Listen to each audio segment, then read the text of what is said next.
आरव सिंह, एक युवा शोधकर्ता, गांव में एक रात रुक रहा था। लोगों ने उसे हिदायत दी, जंगल की तरफ मत जाना, रात को किसी औरत की आवाज़ सुनो तो जवाब मत देना। आरव ने हंसते हुए कहा, अरे ये सब अंधविश्वास है, मैं वैज्ञानिक हूँ। लेकिन गांव का बुजुर्ग नरोत्तम कांपती आवाज़ में बोला, बाबू, यहाँ हवेली में एक नागिन डायन बंधी है, उसकी भूख सिर्फ एक है। युवा मर्द की सांसें। आरव ने इसे मजाक माना।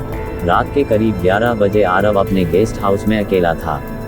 हवा ठंडी थी, खिड़की पर काली परछाइयां पेड़ों के साथ हिल रही थीं। तभी ठक ठक ठक, दरवाजे पर दस्तक। आरव चौंका, गांव के लोग तो इतनी रात निकलते नहीं। उसने दरवाजा खोलने ही वाला था कि एक मध्यम, बेहद मीठी स्त्री आवाज आई, बाबूजी, रास्ता भूल गई हूँ, दरवाजा खोल दीजिए। आवाज इतनी नर्म जैसे कोई गले में फुसफुसा रहा हो।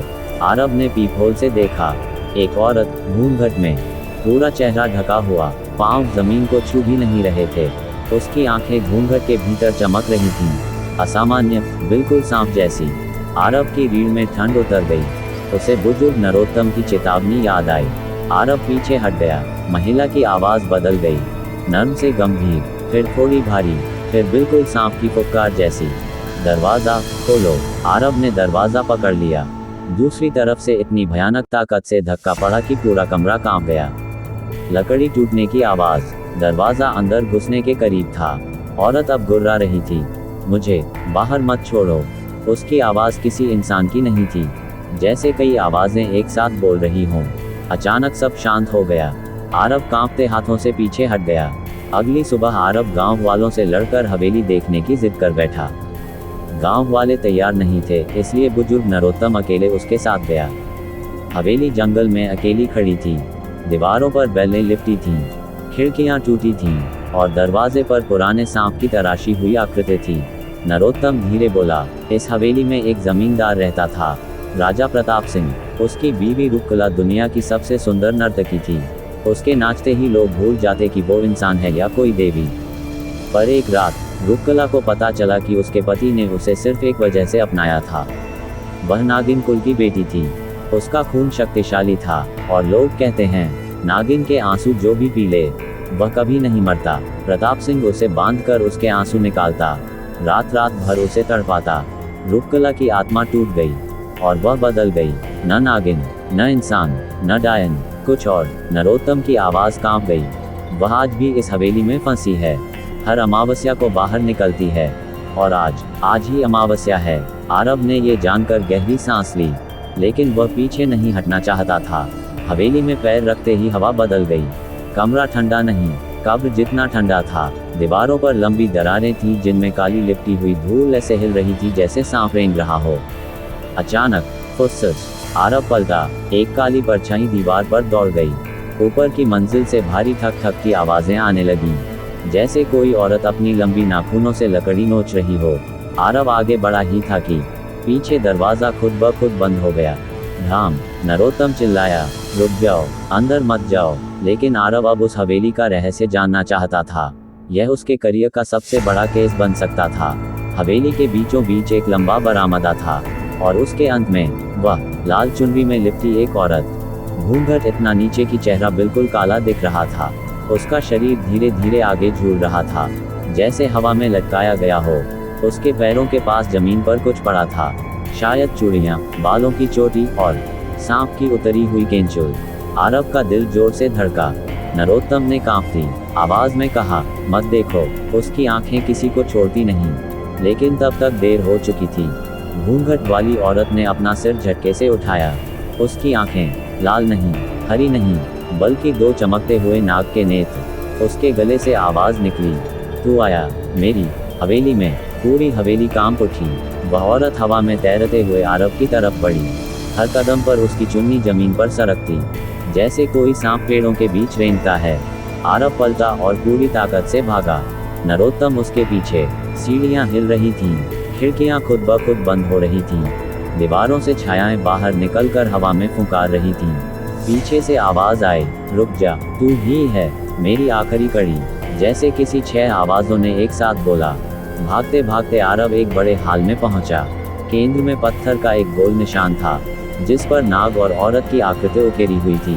नरोत्तम चिल्लाया, यही वह जगह है जहां रूपकला को बांधा गया था। आरव ने देखा, पत्थर पर किसी ने खून से लिखा था, मेरी पीड़ा, मेरा बदला, अधूरा। अचानक उसके पीछे से घूंघट वाली औरत की फुंकार भरी चीख आई, अधूरा नहीं, अब पूरा होगा। और उसकी चुन्नी हवा में फैलकर लगभग 20 फीट लंबी हो गई, सीधे सर्प की पूंछ जैसी। उसके पैरों की जगह अब एक विशाल काली नाग पूंछ थी। अब वह इंसान नहीं थी, पूरी तरह नागिन डायन। आरव ने कांपते हुए पूछा, तुम क्या चाहती हो? उसके चेहरे पर घूंघट हट गया, चेहरा आधा इंसानी, आधा फटा हुआ सांप का। वह बोली, मुझे मेरी आखिरी सांस चाहिए, एक पुरुष की, जो हवेली में आए, क्योंकि जिसने मुझे मारा वह भी एक पुरुष था। उसकी आंखों में सदियों का दर्द था। प्रताप सिंह ने मुझे खून के लिए बांधा, मेरे आंसू पिए, फिर मेरी आत्मा बांध दी, और अब मैं आज़ाद तभी होऊंगी जब कोई तुम्हारे जैसा सांस देगा। वह आगे झपटी। आरव ने पास पड़ी एक टूटी मूर्ति उठाकर उसके चेहरे पर दे मारी। औरत चीखी, चीख इतनी भयानक कि हवेली की नींव हिल गई। वह हवा में उठकर दीवारों पर चढ़ने लगी, जमीन पर नहीं, बिल्कुल सांप की तरह उल्टी दीवार पर रेंगते हुए। नरोत्तम चिल्लाया, तेज आवाजें उसे कमजोर करती हैं, मूर्तियां तोड़ो। आरव ने पास की 3 मूर्तियां गिराईं, धाम धाम धाम। हर आवाज पर औरत दर्द से तड़पती, उसकी पूंछ फड़फड़ाती, लेकिन उसे गुस्सा आ गया। वह इतनी तेजी से आरव की तरफ झपटी कि हवा कटने की आवाज आई। आरव जमीन पर गिरा, उसकी चुन्नी उसके गले में लिप गई, जैसे कोई सांप फंदा डाल रहा हो। आरव सांस नहीं ले पा रहा था, उसकी आंखों के सामने अंधेरा छा रहा था। तभी नरोत्तम ने दीवार से पुरानी तांबे की घंटी उठाई। ये वही घंटी थी जिससे प्रताप सिंह रूपकला को नियंत्रित करता था। नरोत्तम ने पूरी ताकत से घंटी बजाई। डम, आवाज पूरे कक्ष में गूंजी। घूंघट वाली औरत तड़पी, नहीं, यह मत बजा। आरव ने मौका देखकर घंटी पकड़ ली और दूसरी बार बजाई। डम, औरत चीखती हुई जमीन पर गिरी। उसके शरीर के चारों ओर काला धुआं फैल गया, जैसे वह जल रही हो। उसने आखिरी बार कहा, प्रताप सिंह, मैं आ रही हूँ, और उसका पूरा शरीर राख बनकर उड़ गया। हवेली अचानक शांत हो गई, टूटे दरवाजे खुद बंद हो गए, हवा गर्म हो गई, जैसे सदियों पुरानी पीड़ा खत्म हो गई हो। अगले दिन आरव और नरोत्तम गांव लौट आए। गांव वालों ने सुना कि हवेली अब शांत हो गई है, लेकिन उस रात आरव अपने कमरे में अकेला बैठा था। जब उसने दरवाजे पर हल्की दस्तक सुनी, ठक ठक, आरव का दिल बैठ गया। उसने धीमे से पूछा, कौन? बाहर से एक बेहद नर्म स्त्री आवाज आई, बेटा, मैं रास्ता भूल गई, दरवाजा खोल दो। आवाज वही थी। आरव ने दरवाजा नहीं खोला, लेकिन उसने खिड़की के नीचे जमीन पर कुछ सरकता देखा, एक लंबा काला साया, और उसके पीछे लहराती लाल चुनरी, और एक धीमी फुसफुसाहट, कहा था ना, मैं आजाद हो गई हूँ। आरव समझ गया, हवेली की कैद खत्म हुई है, लेकिन नागिन डायन की यात्रा शुरू। और अब वह हवेली में नहीं, गांव में घूम रही है।